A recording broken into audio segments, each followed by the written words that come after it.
कल मानव बुद्ध देव जी का मेरे पास मैसेज आया। उन्होंने मैसेज में लिखा कि बाबा राम रहीम को 8वीं बार पैरोल मिली है, हमें इसमें कोई आपत्ति नहीं है, पर पूज्य आसाराम जी बापू को एक बार भी पैरोल नहीं मिली इतने वर्षों में। क्या ये अन्याय नहीं हो रहा है? आप क्या कहेंगी इस पर कीर्ति जी? ऐसा केवल एक सवाल मैं आपसे करूं और आप जवाब दें। ऐसा केवल 5 से 10 मिनट का वीडियो बनाए तो कैसा रहेगा? लाइव नहीं होगा, रिकॉर्डिंग करके फिर पब्लिश करेंगे। मानव जी, जो आपने मुझसे यहाँ सवाल पूछा है, सो नंबर 1 यहाँ पर ये बात समझने की है कि पैरोल के रूल्स जो होते हैं वो हर स्टेट के डिफरेंट होते हैं। जैसे बाबा राम रहीम के केस में जो उनको पैरोल और फरलो दी जा रही है वो हरियाणा के पैरोल रूल्स के हिसाब से दी जा रही है, और अगर आसाराम बापू को पैरोल मिलनी है तो वो राजस्थान के रूल्स के हिसाब से मिलेगी, क्योंकि वो इस समय जोधपुर की जेल में है। सो हर स्टेट के पैरोल के रूल्स डिफरेंट होते हैं, पहली बात। दूसरी बात ये कि यहाँ पर देखने वाली चीज़ ये है और जानने वाली चीज़ ये है कि आसाराम बापू को पैरोल राजस्थान की सरकार ने क्यों नहीं दिया। क्योंकि पैरोल जो होती है वो स्टेट एजेंसीज ही देती हैं। सबसे पहले स्टेट एजेंसी के पास एप्लीकेशन दी जाती है, अगर वो रिजेक्ट कर देते हैं तो फिर हाई कोर्ट में आया जाता है। तो आसाराम बापू के केस में भी स्टेट एजेंसी के पास उन्होंने पैरोल की एप्लीकेशन डाली, तो स्टेट एजेंसी ने वो रिजेक्ट कर दी। हालांकि प्राइमा फेशी मैं यही कहूँगी कि अगर कोई लीगली ना भी हम देखें तो भी अगर हम इस एंगल से देखें कि 84 साल की उम्र उनकी हो चुकी है और मोर देन 11 ईयर्स अगर विद रेमिशन काउंट करें तो उनकी कन्विक्शन का पीरियड मोर देन 11 ईयर्स हो चुका है, और 84 साल से ऊपर अगर उनकी उम्र है और उनको इतनी सारी बीमारियां भी हैं, इस ओल्ड एज में पैरोल क्यों नहीं दे रही है राजस्थान स्टेट, ये बहुत ही बड़ा सवाल है। लेकिन क्योंकि मैं लॉयर हूँ तो मैं आपको लीगल एस्पेक्ट्स इसमें बताती हूँ, और क्योंकि मेरे पास आसाराम बापू के पैरोल के सारे पेपर्स भी मौजूद हैं, क्योंकि आसाराम बापू के जो साधक जो उनका केस देख रहे हैं, जो कोर्ट में उनका केस संभाल रहे हैं, किसी भी तरह केस से इन्वॉल्व हैं, वो समय समय पर मुझे पूछते रहते हैं, लीगल पॉइंट्स हेल्प लेते रहते हैं, सजेशंस मांगते रहते हैं, तो मैं उनको समय समय पर गाइड करती रहती हूँ। तो पैरोल के लिए भी उन्होंने मुझसे गाइडेंस ली थी और मैंने उनको गाइड किया था कि आप यहाँ पर हाई कोर्ट में क्या आर्ग्यूमेंट्स रेज कर सकते हैं। तो लीगली मैं आपको बताती हूँ कि क्या प्रॉब्लम आ रही है आसाराम बापू के केस में, जो कि पैरोल नहीं मिली है। क्यों स्टेट एजेंसी ने वो डिसमिस किया है, वो यहाँ पर देखने वाली ज़रूर बात है। सो स्टेट एजेंसी ने मेनली 3 रीजन्स पर पैरोल को रिजेक्ट किया है। वैसे तो आपको मालूम होगा कि सबसे पहले जब पैरोल को रिजेक्ट किया था स्टेट एजेंसी ने, तब हाई कोर्ट ने, क्योंकि आसाराम बापू के नेफ्यू की तरफ से हाई कोर्ट में उन्होंने डाली थी पिटीशन उस ऑर्डर को चैलेंज करने के लिए, तो हाई कोर्ट ने उस समय साफ कहा था कि 6 हफ्तों में दोबारा पैरोल डिसाइड करो, और तुमने यहाँ पर गलत तरीके से डिसाइड किया है। स्टेट एजेंसी को साफ कहा था हाई कोर्ट ने, और स्पेसिफिकली कहा था कि इसमें 1958 के राजस्थान के जो पैरोल रूल्स है उस हिसाब से तय करो और 6 हफ्ते में रिपोर्ट फाइल करो। 6 हफ्ते बाद भी स्टेट एजेंसी ने कहा कि भाई हमने फिर से जो है डिसाइड किया है, और हमने ये डिसाइड किया है कि आसाराम बापू पैरोल के लिए एलिजिबल नहीं है। तो मेनली 3 रीजंस जो स्टेट एजेंसी ने यहाँ पर दिए हैं, वो रीजंस ये हैं। नंबर 1, उन्होंने ये कहा कि जोधपुर वाला जो केस है, जो जोधपुर में कन्विक्शन हुई है, वो क्योंकि 2018 में हुई है, इसलिए उस केस में पैरोल के 1958 के रूल्स लगेंगे।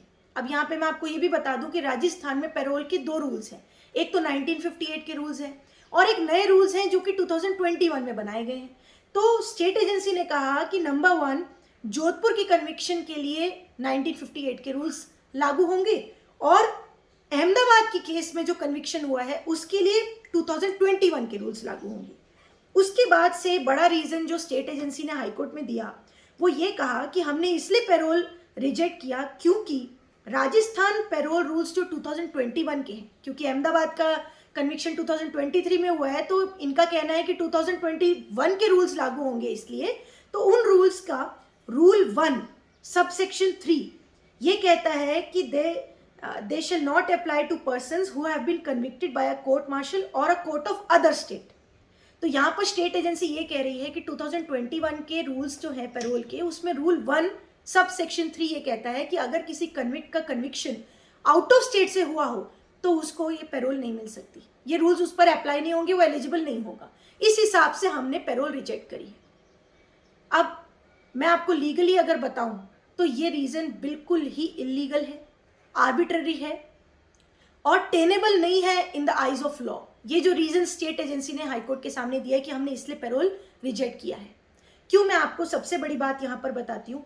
ये जो 2021 के पैरोल रूल्स में रूल है, रूल 1 सबसेक्शन 3, यही एग्जैक्टली सेम रूल 1958 के रूल्स में भी था। 1958 के रूल्स जो पैरोल के रूल्स है राजस्थान के, उसमें यही सेम रूल सेक्शन 14A नाम से था। उसमें भी यही सेम बात लिखी थी कि अगर किसी का कन्विक्शन आउट ऑफ स्टेट में है, अनदर स्टेट से हुआ है, तो वो एलिजिबल नहीं होगा पैरोल के लिए इस रूल्स के हिसाब से। और उस रूल को, 14A रूल को, जो कि सिमिलर है 2021 के नए रूल्स के हिसाब से, उस रूल को इसी राजस्थान हाई कोर्ट की एक जजमेंट है, Om Prakash versus state of Rajasthan, ये 2002 की जजमेंट है। इसमें कोर्ट ने साफ कहा कि ये जो रूल है 14A 1958 के पुराने रूल्स वाला, ये अल्ट्रा वायर्स है आर्टिकल 21 और 14 ऑफ कॉन्स्टिट्यूशन के, यानी कि ये फंडामेंटल राइट्स के खिलाफ है, कॉन्स्टिट्यूशन के खिलाफ है और डिस्क्रिमिनेटरी है। साफ वर्ड बोला है कि ये साफ डिस्क्रिमिनेशन है जियोग्राफिकल ग्राउंड पे, कि आप जियोग्राफी के हिसाब से कि क्योंकि वो बाहर के स्टेट से कन्विक्शन है इसलिए यहाँ पर पैरोल नहीं मिल सकती, तो एक तरह से आप भेदभाव कर रहे हो। ऐसा साफ Om Prakash versus state of Rajasthan में कहा है कोर्ट ने, हाई कोर्ट ने, राजस्थान की हाई कोर्ट ने कहा है।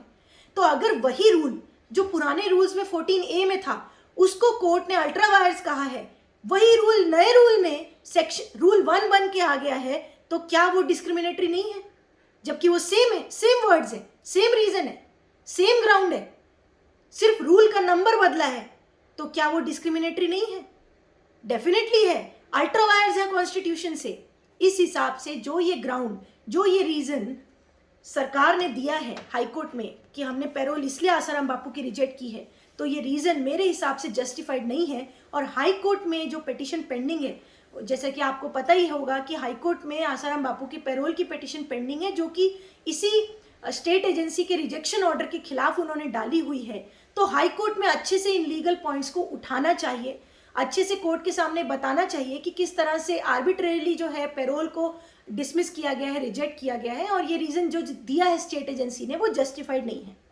दूसरे रीज़न जो कि स्टेट एजेंसी ने दिए हैं, वो उन्होंने ये कहा है कि क्योंकि लॉ एंड ऑर्डर की सिचुएशन अराइज हो सकती है। ये एक नॉर्मल सा ग्राउंड है जो कि हर पैरोल रिजेक्शन में जो है स्टेट एजेंसीज देते हैं। अब लॉ एंड ऑर्डर की सिचुएशन अराइज हो सकती है, इसके लिए सबसे बड़ा लीगल जवाब जो कि आपकी लीगल टीम के पास होना चाहिए हाई कोर्ट के सामने, वो ये होना चाहिए कि क्या कभी भी ऐसा हुआ है कि आसाराम बापू को पैरोल या फरलो दी गई हो और लॉ एंड ऑर्डर का सिचुएशन हुआ हो? ऐसा तो कभी हुआ नहीं है।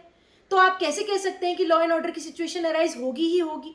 नंबर 2, अगर आपको ऐसा लगता है कि फिर भी आपको अगर ऐसा लगता है कि लॉ एंड ऑर्डर की सिचुएशन अराइज हो सकती है, तो आप उसमें कंडीशंस लगा सकते हैं। सुप्रीम कोर्ट की वेरियस जजमेंट्स हैं जो कि ये कहती हैं कि पैरोल कंडीशनल हो सकती है, जिसमें आप कोई भी कंडीशन लगा सकते हैं। तो स्टेट गवर्नमेंट कोई भी कंडीशन लगा सकती थी, और पैरोल कितने दिन की होती है? 20 दिन की, 21 दिन की, मैक्सिमम 1 महीने की। तो उसमें अगर कंडीशंस लगा देती स्टेट एजेंसी और कंडीशनल पैरोल दे देती, कंडीशंस में ऐसा भी हो सकता है कि आप एक ही घर में रहेंगे या पर्टिकुलर इसी एरिया में रहेंगे, इतने किलोमीटर से बाहर नहीं जाएंगे, या फिर आपके सिर्फ फैमिली ही आपसे मिल सकती है, या जो क्लोज्ड वंस हैं वो उतने ही लोग मिल सकते हैं, बहुत लोग नहीं मिल सकते हैं, आप सभाएं नहीं कर सकते हैं, मीडिया से बात नहीं कर सकते हैं, ऐसी बहुत तरह की कंडीशंस लगाई जा सकती हैं। तो क्यों नहीं कंडीशनल पैरोल दे दी स्टेट एजेंसी ने? तो ये ग्राउंड भी हाई कोर्ट के सामने रेज करना चाहिए कि ये भी एक आर्बिट्ररी डिसमिसल है स्टेट एजेंसी की तरफ से, एक आर्बिट्ररी रीजन जो उन्होंने दिया है। तीसरा पॉइंट ये कि यहाँ पर स्टेट एजेंसी ने जो कंफ्यूजिंग जवाब दिया है, उन्होंने काफ़ी कंफ्यूजन क्रिएट ये किया है कि क्योंकि जोधपुर की कन्विक्शन 2018 की है तो वहाँ पर तो 1958 के रूल्स लागू होंगे, लेकिन अहमदाबाद की जजमेंट क्योंकि 2023 में हुई है तो उस पर 2021 के राजस्थान पैरोल रूल्स लागू होंगे। तो ये कितनी कंफ्यूजिंग बात है कि एक ही कन्विक्ट को, जो कि एक ही व्यक्ति पैरोल मांग रहा है, उस पर 2-2 रूल्स आप कैसे लागू कर सकते हैं? 2-2 रूल्स का एप्लीकेशन कैसे कर सकते हैं? एक ही को तो रूल पकड़ना पड़ेगा, कोई एक रूल्स को लेकर ही चलना पड़ेगा। तो ये एक बहुत ही कंफ्यूजिंग जवाब है जो कि अनसेटिस्फैक्ट्री है और हाईकोर्ट के सामने ये जरूर रेज करना चाहिए। और अगर 1958 के रूल्स के हिसाब से चला जाता है, अगर हाई कोर्ट इस हिसाब से चलती है कि 1958 के रूल्स अप्लाई होंगे, तो 1958 के रूल्स में जो 14A बीच में बाधा आ रहा है जो कि कहता है कि आउट ऑफ स्टेट कन्विक्शन है तो अप्लाई नहीं होंगे रूल्स, तो वहां पर गौर कीजिएगा कि मैं आपको लॉ बता रही हूं कि सेक्शन को अगर ठीक से पढ़ेंगे तो 14A जो है 1958 के रूल्स का, वो 14A ये नहीं कहता है कि नेसेसरीली पैरोल नहीं मिलेगी। वहां पर ये वर्ड है कि ऑर्डिनरीली ऐसे लोगों को पैरोल नहीं मिलेगी। ऑर्डिनरीली यानी कि ऐसा बंदिश नहीं है, कोई मैंडेटरी नहीं है कि पैरोल मिलेगी ही नहीं। ऑर्डिनरीली का मतलब है कि डिसाइड किया जा सकता है कि देना है कि नहीं देना है। और साथ में अगर आप उस रूल को और नीचे तक पढ़ेंगे तो वो रूल ये स्पेसिफाई करता है कि ये ऑर्डिनरीली अप्लाई नहीं करेंगे unless they have undergone 1/4 of the sentence including रेमिशन। यहां पर ये मीनिंग हुआ, अनलेस का मतलब ये कि जब तक कि 1/4 सेंटेंस इंक्लूडिंग रेमिशन पूरी ना हो जाए कन्विक्ट की। यानी कि ये जो 14A सेक्शन है ये भी पूरी तरह से बंद नहीं कर रहा है पैरोल देने के लिए। ये कह रहा है सेक्शन कि 1/4 सेंटेंस अगर हो गई है तो डिसाइड किया जा सकता है पैरोल। ऐसे लोगों के लिए भी जो कि आउट ऑफ स्टेट से भी कन्विक्शन है जिनको, तो 1/4 सेंटेंस तो आसाराम बापू के केस में हो चुकी है। विद रेमिशन अगर काउंट करें तो उनकी मोर देन 11 ईयर्स हो चुकी है। और लाइफ इम्प्रिजनमेंट के लिए मैक्सिमम 20 काउंट किया जाता है, तो 20 के हिसाब से उनकी 1/4 सेंटेंस तो क्रॉस हो ही चुकी है। अच्छा, और एक रूल स्टेट एजेंसी ने बोला जो कि नए रूल्स 2021 में है, रूल 16(1)(c।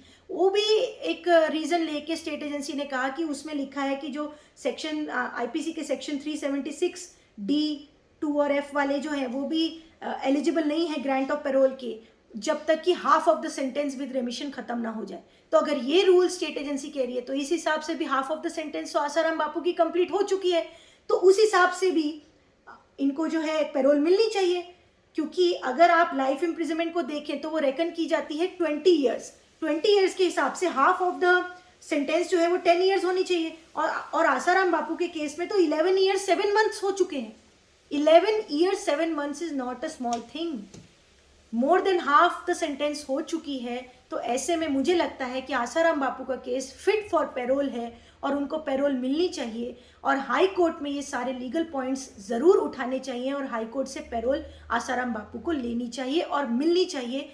मैंने लीगल पॉइंट्स इसलिए यहाँ पर बताए क्योंकि बहुत लोग ये तो बात कर रहे हैं कि आसाराम बापू को पैरोल नहीं मिल रही, उनको मिल रही, लेकिन आसाराम बापू को नहीं मिल रही। तो लेकिन लीगली क्या उसमें प्रॉब्लम आ रही है, क्यों स्टेट एजेंसी रिजेक्ट कर रही है, क्या रीज़न दे रही है और उन रीजंस का क्या लीगल आंसर है, वो आज मैंने आपको बताया है।